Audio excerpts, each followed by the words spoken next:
Ancient Greece must have been magical. A day before the Synagogue refugee mission, I wandered the streets of Athens alone. Giants walked these hills. Pericles was here. I stood where he stood. I can see him giving the speeches that stirred Athenians, words still studied by speech makers. My mind's eye creates a vividness that astonishes me. I hear him. I can almost touch him. What I would give to study oratory with the master. Athens overflows with antiquities. Everywhere there are reminders of ancient days. There by the modern park, a Roman bath.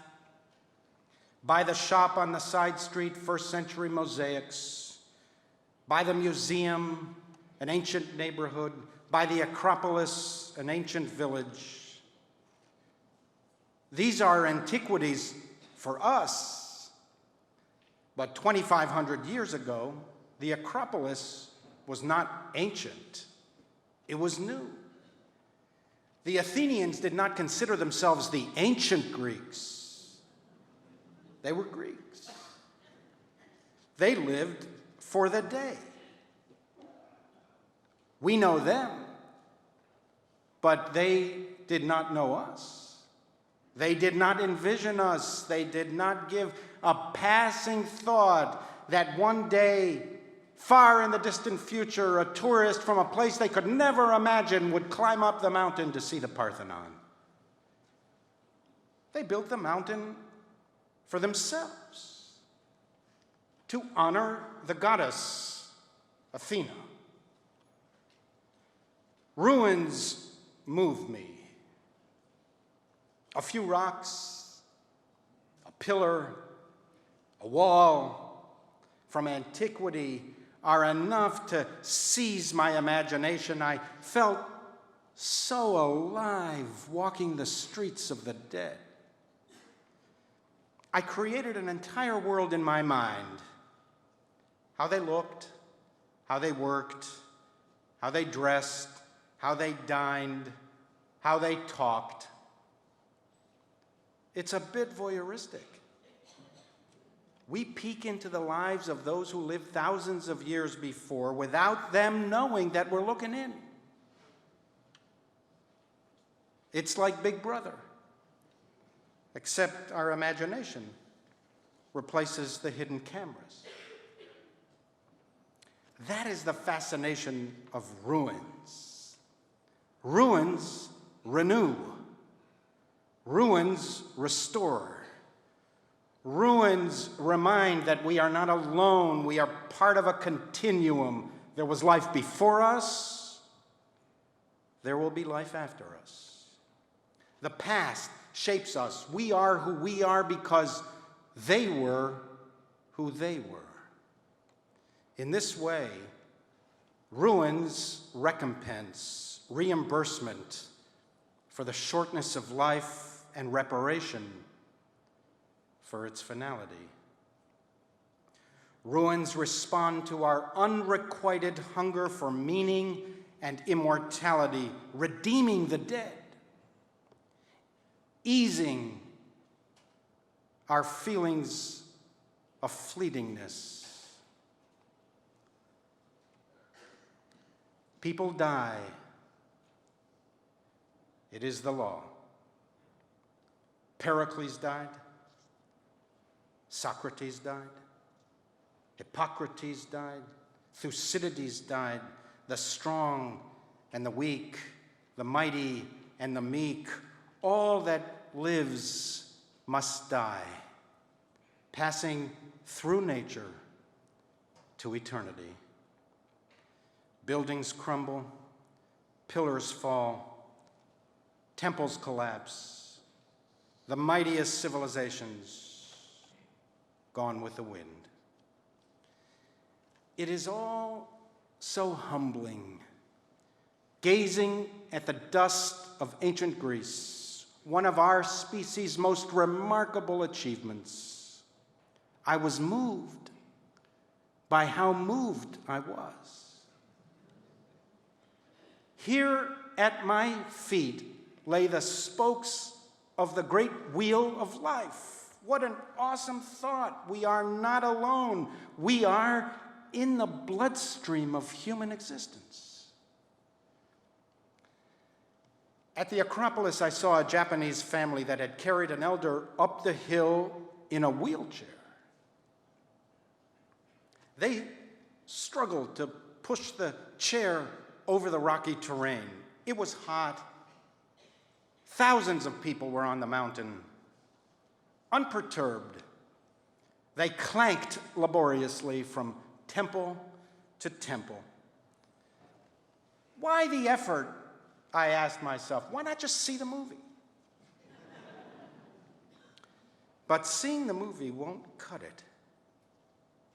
You have to be here to feel the heartbeat of history and the pulse of solidarity that binds all who ever lived, a Japanese woman from the East, an American man from the West, and everyone in between.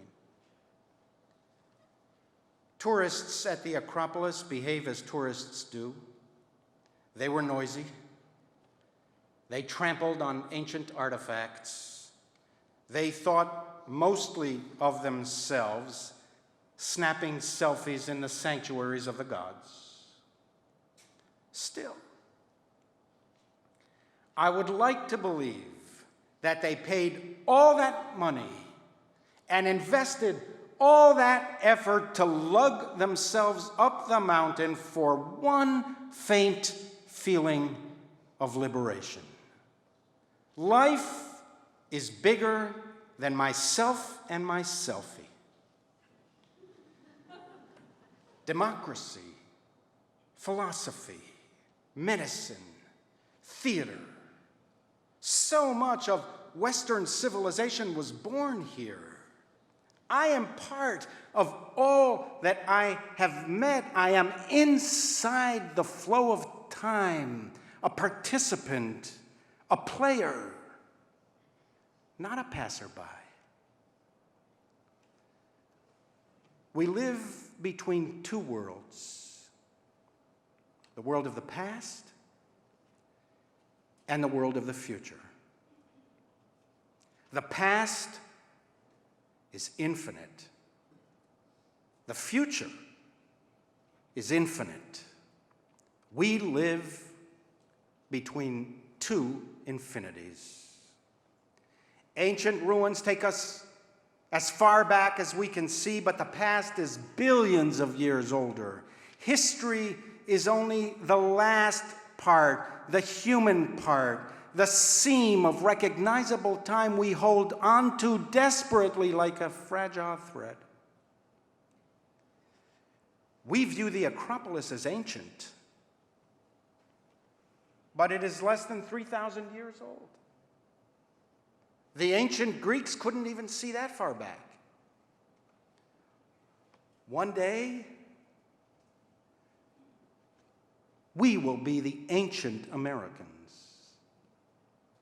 One day,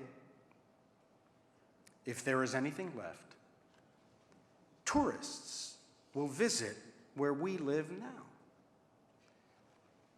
Here lay the remnants of ancient New York. They will peer over the excavated remains of Grand Central Station and imagine how we looked, how we worked, how we dressed, how we dined, how we talked, how we moved, since trains will be a thing of the past. And like the Greeks of old, the Americans of the 21st century will constitute only the very last part, the human part of the past. If humanity survives, our era will merge with all the eras, one time of many times. And if humanity does not survive, time is eternal and will continue with or without us. We are finite, but all around us is infinity. The universe is too big for us, the microscopic too small. Telescopes are ever more powerful, but we are mostly blind to what lay beyond. Microscopes are ever more powerful, but we are mostly dumb to what lay inside. We are unable to see the beginning or the end. We have come a long way. We have made great strides. What we know is remarkable. What we will know is inconceivable. But let no one deceive. Let no one pretend. Physicists see practically nothing of what there is to see. Chemists see practically nothing. Software developers see practically nothing. Historians see practically nothing. Politicians see practically nothing. Mental health experts see practically nothing. Self-help masters see practically nothing. Rabbis see practically nothing. Some human beings think they know more than they do, and they tell us what they think they know with considerable confidence. But they know practically nothing of what there is to know. They see hardly at all. The truly brilliant of our species acknowledged and embraced our limitations. The most beautiful experience and emotion we can have, wrote Einstein, is the mysterious. To sense that beyond everything that can be experienced, there is something that cannot be grasped, whose beauty and sublimity reaches us only indirectly. Measured against eternities, our lives are an imperceptible speck on the space-time continuum. Our 70 years and 10, or perhaps 4 or 5 years, are as nothing. It causes despair. We are human, and thus need to know. But because we are human, we can never know enough. We are human and thus crave certainty, but because we are human, we can never be certain. We are human and thus seek immortality, but because we are human, we cannot live forever. It might have been better to have been created a lower animal. It is our darned higher consciousness that creates our anxiety. We are constantly asking questions that have no answers. Not knowing is a uniquely human characteristic. After all, the lion chasing the deer doesn't ask itself, what is my purpose in life? And the deer, being chased for the umpteenth time by the lion, doesn't ask itself, why does this always happen to me? Life is absurd.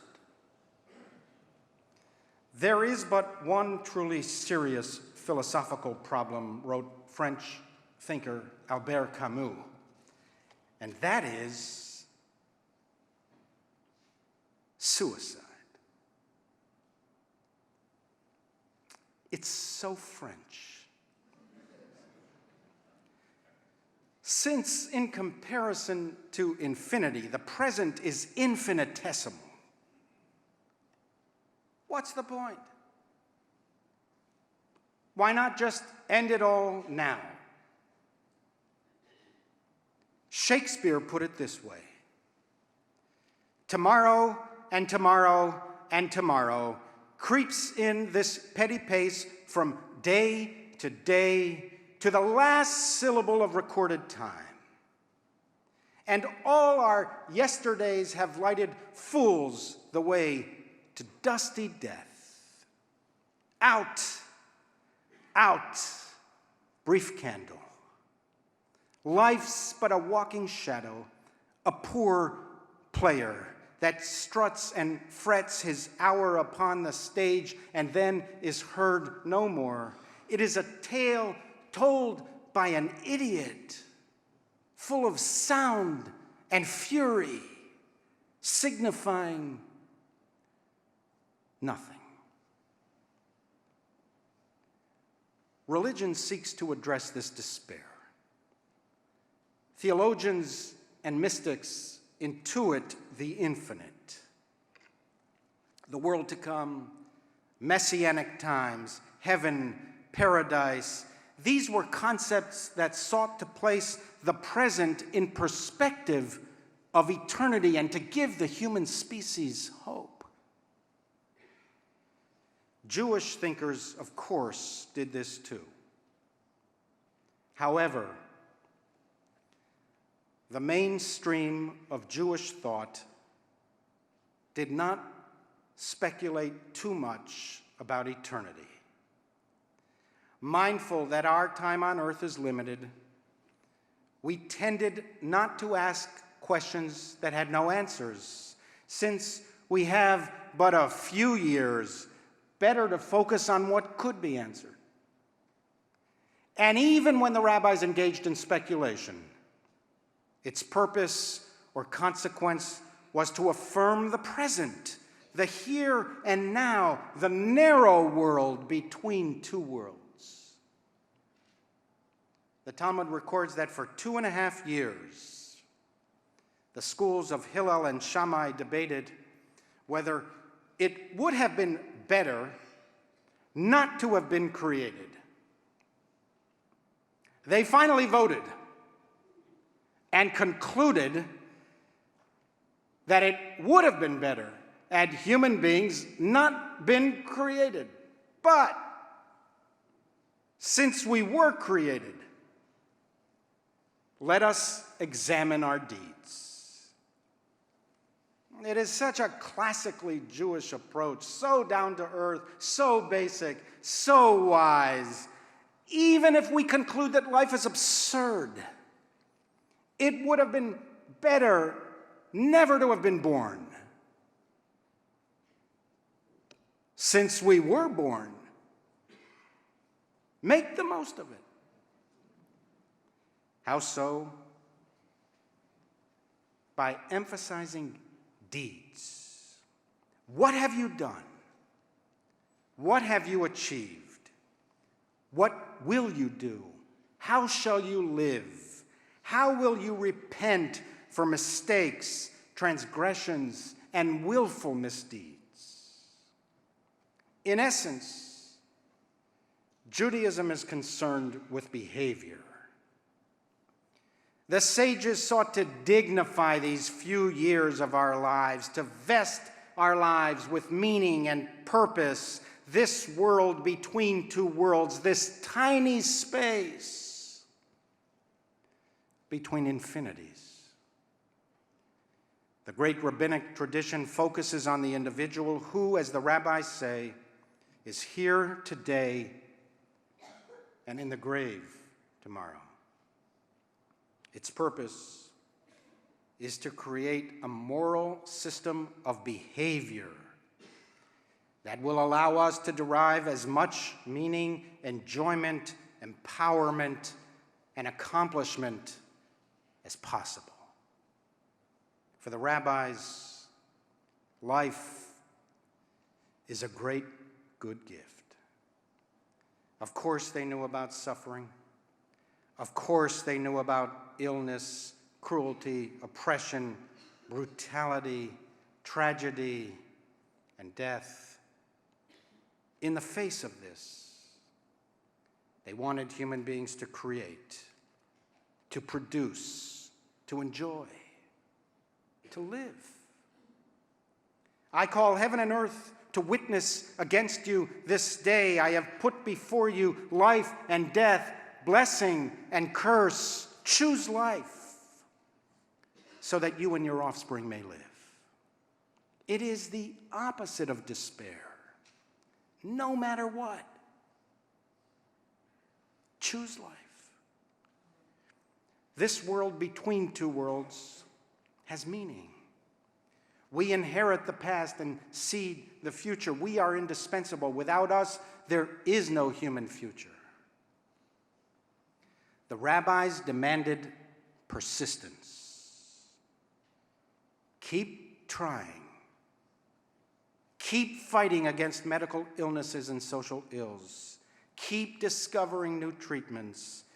Keep inventing new machines that allow longer and better lives. Keep earning so that you may enjoy and be productive. Keep working, keep doing, keep improving, keep repairing, keep engaging society. Mourn your beloved. And after the Shiva, get back up. Keep getting up. Do not stay down. Get up. Do not give in.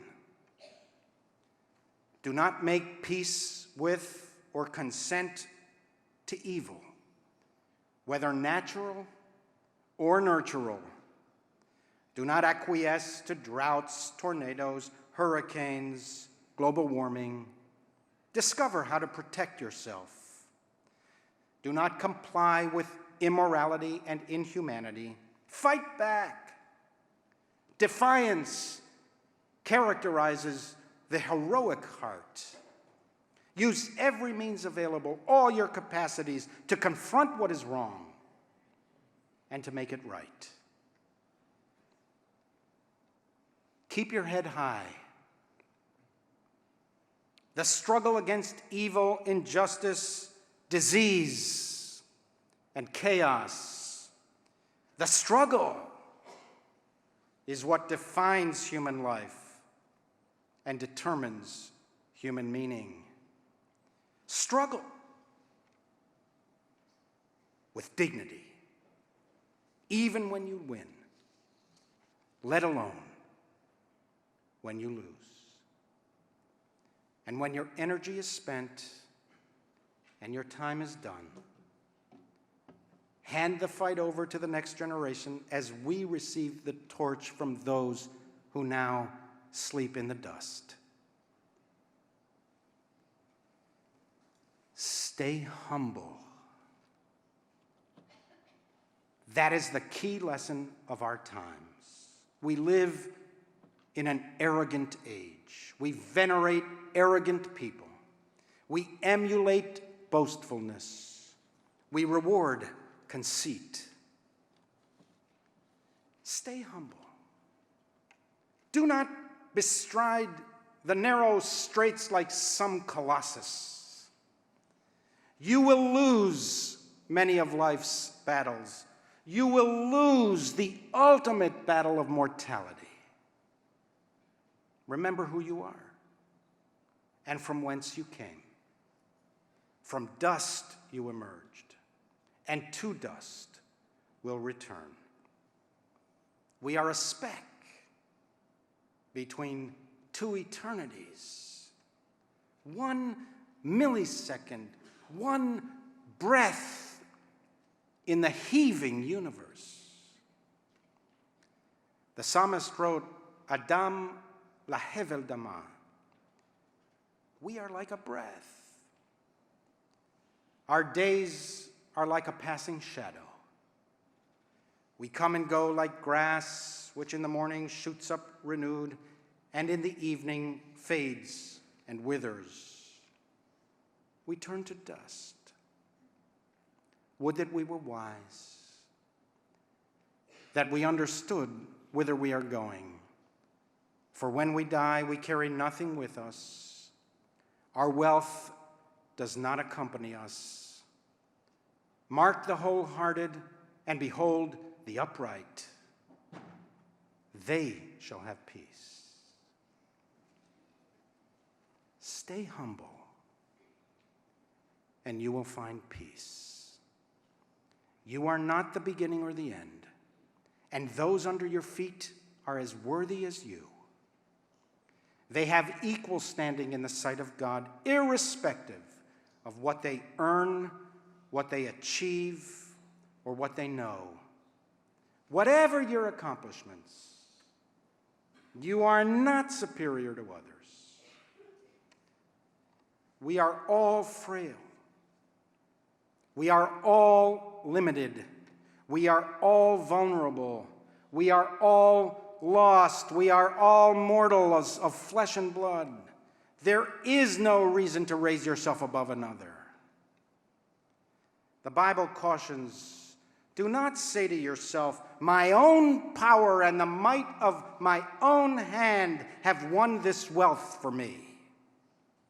Even if you are talented, and even if you work harder than others, and even if you earned everything you have, there are innumerable factors beyond your control and beyond your powers that contributed to your standing, satisfaction, and success. Had you been born in Afghanistan, you would not be who you are. Had you been born in a different era, had you been born a slave in Greece, you would not be who you are. Each of us is equal before God. We read in the Talmud that a favorite saying of the rabbis of Yavne was, I am God's creature, and my fellow is God's creature. My work is in town, and his work is in the country. I rise early for my work, and he rises early for his work. Just as he does not presume to do my work, so I do not presume to do his work. Will you say that I know a lot and he knows a little, so I am better than he? We have been taught one who brings a large sacrifice and one who brings a meager sacrifice are equal before God, provided they direct their heart to heaven. Direct your heart to heaven. If speaking of God in heaven makes you uncomfortable, take a telescope. What do you see up there in the heavens? Practically nothing. There is infinity out there. Directing your heart to heaven, accepting your limitations, conceding that there is so much more that you do not know than that which you know, recognizing that the forces of the universe are bigger than you and stronger than you and will ultimately defeat you. This is the true religious spirit. It is the spirit of wonder, awe, amazement, imagination, gratitude for being alive, and humility. Avoid arrogance. Arrogance is not pride in our achievement. Arrogance is pride in our superiority, belief in our infallibility. That is what the author of the Proverbs meant when he wrote, pride goes before ruin, arrogance before failure. Probably unbeknownst to the author of the Proverbs, and around the same time, the Greeks also reflected on pride and ruin, arrogance and failure. They too thought that hubris. The inability to recognize your own smallness, your place in the cosmos, was the source of evil, sorrow, cruelty, tragedy, immorality, and downfall. I spent an exhilarating hour at the Theater of Dionysus at the foot of the Acropolis. It was thrilling. Theater was born here. It is as it was, embellished a bit by the Romans, but not substantially changed. There was the stage, there the chorus spoke, there the hill with thousands of Greek families enjoying drink, delectables, and drama. Every year, the citizens of Athens would gather to revel in the Dionysia, a 3-day festival of theater where the greatest playwrights of the age would compete for top prize. I could feel that festival.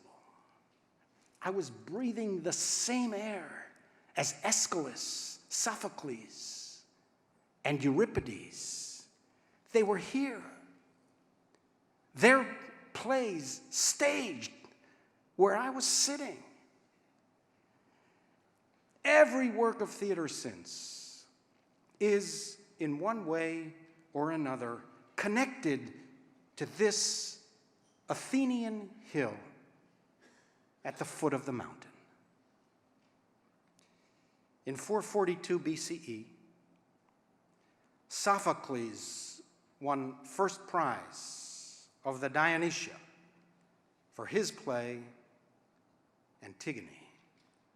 We still perform the masterwork. To remind you, Creon, the king of Thebes, issued an edict banning the burial of Polynices, who rebelled against the king. Under pain of death, Antigone, Polynices' sister, defies the decree. She could not allow her brother to lie out in the open, food for the birds of the sky and the beasts of the field. For her, no earthly king could usurp the eternal law of justice that required burial with dignity. Antigone is caught and brought before the king. Creon rages, "You dared defy the law." Sophocles puts this immortal response on the lips of Antigone.